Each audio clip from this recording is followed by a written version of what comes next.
अगर हीरे की तलाश है तो सोना छोड़ना पड़ेगा। अगर हीरे की तलाश है तो सोना छोड़ना पड़ेगा। अगर सपने पूरा करना है तो रातों की नींदों से लड़ना पड़ेगा। हेलो दोस्तों, आप सभी का स्वागत है आपके अपने यूट्यूब चैनल लक्ष्य बीपीएससी में। तो कैसे हैं दोस्तों? आई होप कि आप लोग अच्छे होंगे और अपनी तैयारी भी पूरी अच्छे तरीके से कर रहे होंगे। तो आज हम लोग इस वीडियो में बहुत ही इंपॉर्टेंट टॉपिक को पढ़ने वाले हैं और वो है हमारे पॉलिटी से रिलेट करके, क्योंकि आज अभी हमारे बिहार में चुनाव होने वाले हैं और चुनाव से संबंधित सारे प्रावधानों के बारे में जानना हमें अति आवश्यक है, ताकि उससे करंट को भी कवर कर सकेंगे हम, ताकि जब हम लोगों को बेसिक नॉलेज रहेगा इसके बारे में तो हम लोग जो है करंट में जो बिहार में जो चुनाव होंगे तो उसको भी हम लोग कवर कर सकते हैं। तो इसके लिए हमें ये टॉपिक बहुत ही ज़रूरी है भाग 15 को पढ़ना। तो आज हम लोग इस में जो वीडियो में भाग 15 में जो जितने भी भाग 15 में अनुच्छेद को रखा गया है और उस अनुच्छेद प्रत्येक अनुच्छेद में जितने प्रावधान किए गए हैं उन सब के बारे में इस हम वीडियो में जानेंगे। ठीक, और वैसे हम लोग जो है धीरे धीरे करके पूरा चुनाव प्रणाली को धीरे धीरे समझ लेंगे। चलिए दोस्तों, तो क्लास को स्टार्ट करते। तो देखिए, भाग 15 जो संविधान है, संविधान के भाग 15 में चुनाव से संबंधित प्रावधानों को रखा गया है। चुनाव से जितने भी संबंधित प्रावधान हो सकते हैं उन सबको भाग 15 में अनुच्छेदों के तौर पे सजा दिया गया है। देखिए दोस्तों, मानना ऐसा है कि एक जो है लोकतंत्र को जीवित रखने के लिए एक निष्पक्ष चुनाव का होना अति आवश्यक है कि नहीं? किसी भी देश हो या जहाँ पे लोकतांत्रिक देश है वहाँ पे लोकतंत्र को जीवित रखने के लिए एक निष्पक्ष चुनाव होना अति आवश्यक है। और उसी निष्पक्ष चुनाव के लिए हमारे संविधान के भाग 15 में कुछ प्रावधान रखे गए हैं। तो अगर क्वेश्चन पूछेगा कि हमारे संविधान में चुनाव से संबंधित प्रावधान किस भाग कितने नंबर भाग में किया गया है, तो वो भाग नंबर 15 में। आई बात समझ में कि 15 जो होता है ना, वो 15 भाग 15 जो है वो चुनाव की दृष्टि से अति शुभ है। भाग 15 चुनाव की दृष्टि से अति शुभ है, क्योंकि सारे चुनाव के प्रावधान इसी भाग 15 में किए गए हैं। तो देखिए, भाग 15 में क्या लिखा गया है, तो चुनाव से संबंधित सारे प्रावधान को लिखा गया है।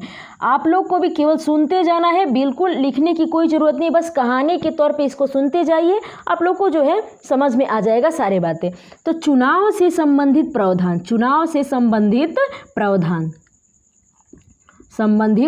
प्रावधान कितने भाग में किया गया है, तो भाग नंबर 15 में। आई बात समझ में?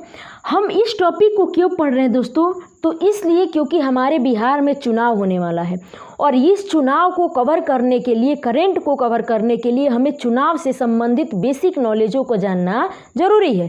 इसीलिए हम डायरेक्ट भाग 15 को पढ़ रहे हैं। मेरा मानना है कि हार्ड वर्क के साथ साथ स्मार्ट वर्क भी करना चाहिए। तो जो इम्पोर्टेंट टॉपिक है, समय कम है, क्योंकि जो है कहा जाता है ना कि दिल में जो है दर्द है और आंखें नम हैं। दिल में दर्द है, आंखें नम हैं, क्योंकि सिलेबस बहुत ज़्यादा है और समय बहुत कम है। तो हमारे पास सिलेबस ज़्यादा है और समय कम है, तो हमें हार्ड वर्क के साथ साथ स्मार्ट वर्क भी करना चाहिए। तो अभी हम लोग को पता है कि बिहार में चुनाव होने वाला है और चुनाव के करंट को कवर करने के लिए हमें चुनाव से संबंधित बेसिक को जानना जरूरी है। इसीलिए हम लोग डायरेक्ट इसको समझेंगे, इस टॉपिक को अति आवश्यक है समझना। तो देखिए, इसमें जो है कितने अनुच्छेदों का प्रावधान किया गया है, तो इसमें अनुच्छेद 324 से लेकर के 329 तक को रखा गया है। भाग 15 में चुनाव से संबंधित प्रावधान अनुच्छेद 324 से अनुच्छेद 329 तक में रखा गया है। लगभग 6 अनुच्छेदों को इसमें शामिल किया गया है। और इस वीडियो का लक्ष्य यही है, इस वीडियो का उद्देश्य यही है कि इन 6 अनुच्छेदों को जबान पे सोते ऐसे याद करें कि सोते समय भी बोल दे, कोई पूछे तो देखिए, हम बारी बारी से पढ़ेंगे। तो अनुच्छेद आर्टिकल्स 324 में क्या लिखा गया है कि भारत में एक निर्वाचन आयोग का गठन होना चाहिए। निर्वाचन आयोग, वही निर्वाचन आयोग जो भारत में निष्पक्ष चुनाव कराए, इसके लिए भारत में एक निर्वाचन आयोग का होना अति आवश्यक है। तो जो निर्वाचन आयोग का गठन का प्रावधान है, निर्वाचन आयोग का गठन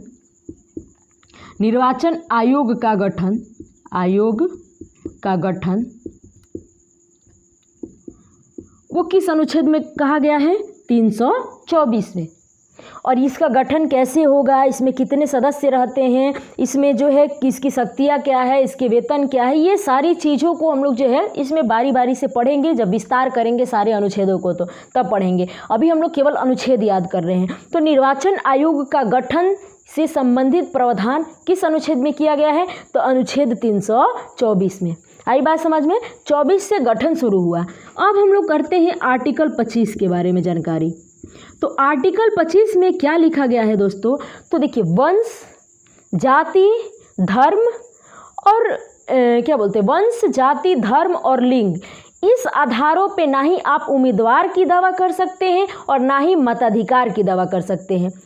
ना ही आप मतदाता बन सकते हैं और ना ही आप उम्मीदवार बन सकते हैं। किस आधार पे, वंश, जाति, धर्म और लिंग के आधार पे आप जो है ना उम्मीदवार बन सकते हैं और ना ही मतदाता बन सकते हैं। अगर आपको उम्मीदवार बनना है, अगर आपको मतदाता बनना है, तो जो प्रावधान किया गया है उसी प्रावधान को फॉलो करके आप बन सकते हैं। ऐसा नहीं है कि आप वंश के, किसी वंश को लेकर के, किसी जाति को लेकर के, किसी लिंग को लेकर के, किसी धर्म को लेकर के आप ये दावा करिए कि हम इस धर्म के हैं, हम इस जाति के हैं, हम इस लिंग के हैं, हमको जो है उम्मीदवार बनने दीजिए या हमको मतदाता बनने दीजिए।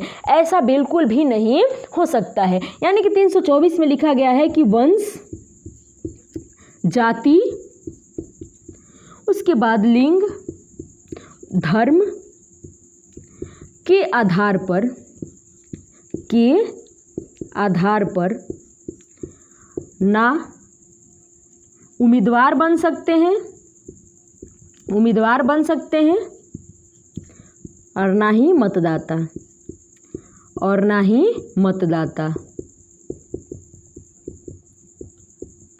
अब ऐसा नहीं है दोस्तों कि मान लीजिए मेरा उम्र 15 वर्ष है। हमारे भारत में अभी वयस्क मताधिकार की आयु जो है वो 18 वर्ष रखी गई है, और मान लीजिए कि हमारा आयु अभी 15 वर्ष है। मान लीजिए, ऐसे है नहीं, ज़्यादा ही है, 15 वर्ष है मान लीजिए। और जो है हम लिंग से स्त्रीलिंग, तो हम ऐसा नहीं कर सकते हैं कि महिलाओं को ज़्यादा आरक्षण है, महिलाओं को ज़्यादा सुरक्षा है, तो हम महिला है इसीलिए हमें मतदाता बनने दीजिए। ऐसा नहीं है। आप महिला हो या पुरुष हो, आप किसी भी धर्म के हो, किसी भी जाति के हो, किसी भी वंश के हो, जब तक आप संविधान में लिखे या संसद में लिखे, कानून में लिखे प्रावधानों के तहत अगर आप मतदाता योग्य है, उम्मीदवार योग्य है, तो ही आप मतदाता या उम्मीदवार बन सकते हैं, वरना ऐसे नहीं। अब हम लोग जानते हैं आर्टिकल 326 के बारे में। इसमें क्या रखा गया है, तो आर्टिकल 326 बहुत ही इम्पोर्टेंट है, बहुत इम्पोर्टेंट। सबसे पहला इम्पोर्टेंट तो निर्वाचन आयोग का गठन, उसके बाद इम्पोर्टेंट है 326। इसमें क्या लिखा गया है, वयस्क मताधिकार, वयस्क मताधिकार, बस इतना ही लिखा गया है दोस्तों। ये वयस्क मताधिकार कितने आयु तक को रखा जाएगा, फिलहाल तो 18 वर्ष है, कितने आयु तक को इसको रखा जाएगा, इसका अधिकार संसद के पास है। वो जब चाहे कानून बना करके इस वयस्क आयु को घटा सकता है, बढ़ा सकता है। इसमें प्रॉपर लिखा नहीं गया है हमारे संविधान में कि वयस्क मताधिकार की आयु जो है वो 18 वर्ष ही रहेगी, ऐसा नहीं लिखा गया है। इसको आप संविधान संशोधन करके, इसमें आप संसद कानून बना करके इसकी आयु को घटा बढ़ा सकती है। संविधान में केवल रखा गया है वयस्क मताधिकार, यानी कि मत देने का अधिकार में केवल एक ही योग्यता होनी चाहिए कि वो संसद के द्वारा तय किए गए वयस्क आयु को फॉलो करना चाहिए। उसके बाद उसमें और कोई योग्यता नहीं होनी चाहिए मतदाता बनने के लिए। बस उसको क्या योग्यता होनी चाहिए, तो वो वयस्क होने चाहिए। जितनी वयस्क आयु उस देश की रखी गई है उस वयस्क आयु तक उसे पहुंचना चाहिए, फिर वो मतदाता बन सकता है। तो वयस्क मताधिकार का जो है बात किस में कहा गया है, आर्टिकल 324 में। हम इसलिए कह रहे हैं दोस्तों कि ये संविधान में नहीं लिखा गया है कि आप जो है अनुच्छेद 18 जो है, वयस्क आयु 18 वर्ष जो है वो संविधान में नहीं लिखा गया है। क्योंकि देखिए, जब संविधान लागू हुआ था उस समय पर वयस्क आयु जो था वो 21 वर्ष था। यानी कि जो लोग जो है 21 वर्ष के हो जाते थे वो मताधिकार, मत देने का अधिकार अपने आप प्राप्त कर लेते थे, वो मताधिकार योग्य हो जाते थे जब संविधान लागू हुआ था 26 जनवरी 1950 से। आई बात समझ में। और जब धीरे धीरे करके 61वां संविधान संशोधन किया गया। कौन सा संविधान संशोधन, 61वां संविधान संशोधन किया गया 1988 में। और इस संविधान संशोधन के तहत वयस्क आयु को 21 से घटा करके 18 कर दिया गया। तो ये आप जो है ये इस संविधान में ये प्रॉपर नहीं लिखा गया कि 18 वर्ष ही होगा, इसे जब चाहे तब संविधान संशोधन करके इस आयु को घटाया बढ़ाया जा सकता है। ये तो संसद के ऊपर ये अधिकार संसद को दे दिया गया है कि आप आयु को घटा बढ़ा सकते हैं ज़रूरत के अनुसार, स्थितियों के अनुसार। आई बात समझ में? तो वयस्क मताधिकार की आयु 61वां संविधान संशोधन के तहत 21 वर्ष से घटा करके 18 वर्ष कर दिया गया और इसको लागू किया गया 1989 में। 1989 के चुनाव से इसे लागू कर दिया गया और अब तक से ये 18 वर्ष ही है। अब शायद ऐसा जो है लग रहा है कि जो है वयस्क आयु को 16 कर दिया जाएगा। आपका क्या मानना है दोस्तों कि वयस्क आयु को घटाना चाहिए या बढ़ाना चाहिए? हमारे लोकतंत्र के लिए क्या ज़रूरी है, वयस्क आयु को घटाना या वयस्क आयु का बढ़ाना? अपनी सोच कमेंट बॉक्स में ज़रूर बताइएगा। तो चलिए क्लास को देखिए, अब देखते हैं हम लोग 61वां संविधान संशोधन के तहत जो है वयस्क आयु को 21 वर्ष से घटा करके 18 वर्ष कर दिया गया और वर्तमान में भी क्या है 18 वर्ष है, और जब संविधान लागू हुआ था तो 21 वर्ष था। आई बात समझ में? आगे हम लोग जानते हैं आर्टिकल 327।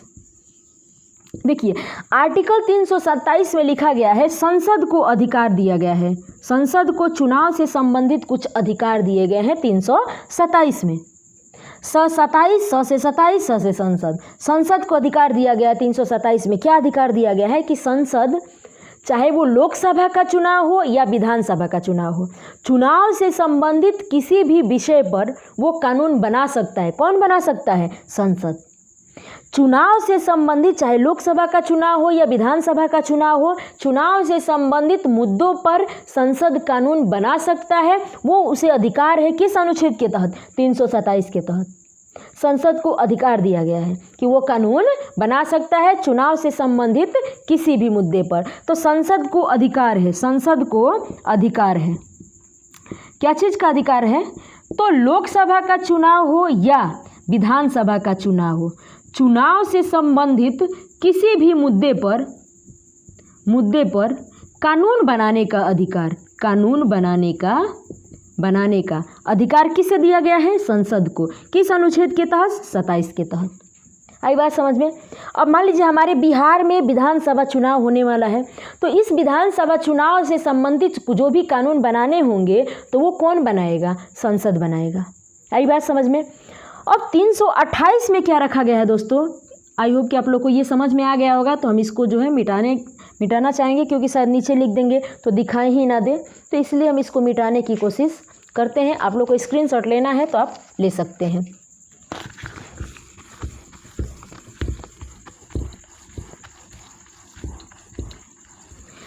इसी तरीके से दोस्तों हम लोग जो भी टॉपिक इम्पोर्टेंट है एग्जाम के पॉइंट ऑफ व्यू से, क्योंकि देखिए इससे एग्जाम में क्वेश्चन आना फिक्स है। 110% गारंटी है कि बिहार में चुनाव है तो बिहार में जितने भी एग्जाम्स होंगे उसमें इससे क्वेश्चन पूछेगा ही पूछेगा। तो हम जानते हैं पूछेगा, तो जानबूझ के गलती काहे करेंगे, काहे नहीं पढ़ लेंगे। हमारे भोजपुरी में कहावत कहा जाता है कि जानबूझ के कोई मक्खी थोड़े ना निकलता है।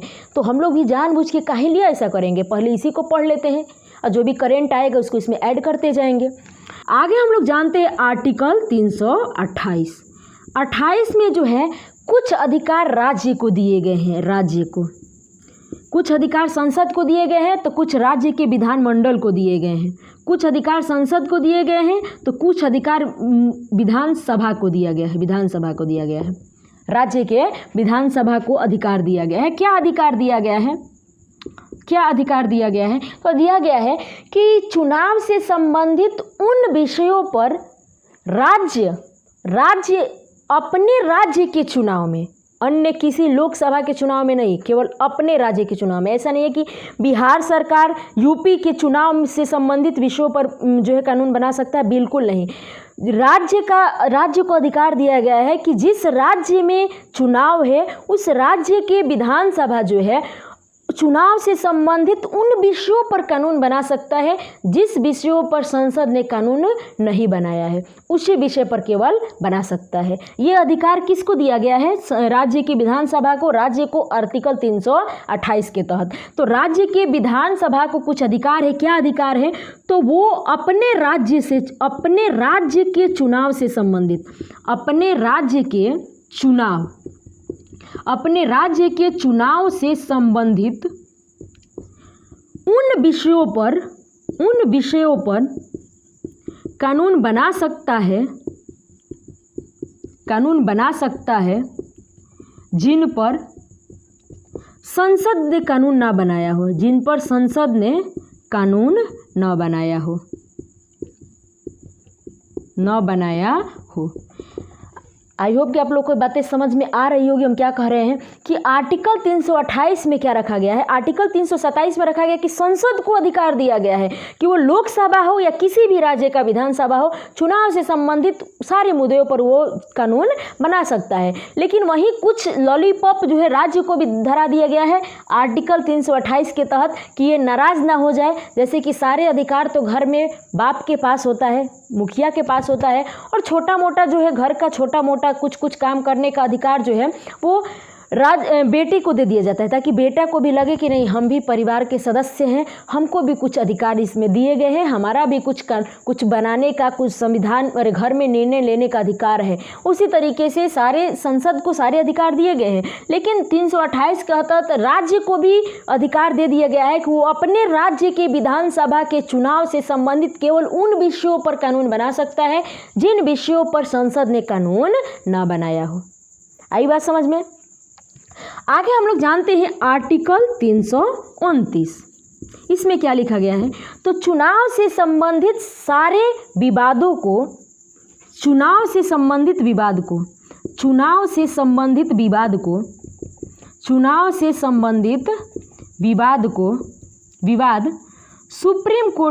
सुप्रीम कोर्ट के अधिकार क्षेत्र से बाहर है, अधिकार क्षेत्र से बाहर रखा गया है, अधिकार क्षेत्र से बाहर है।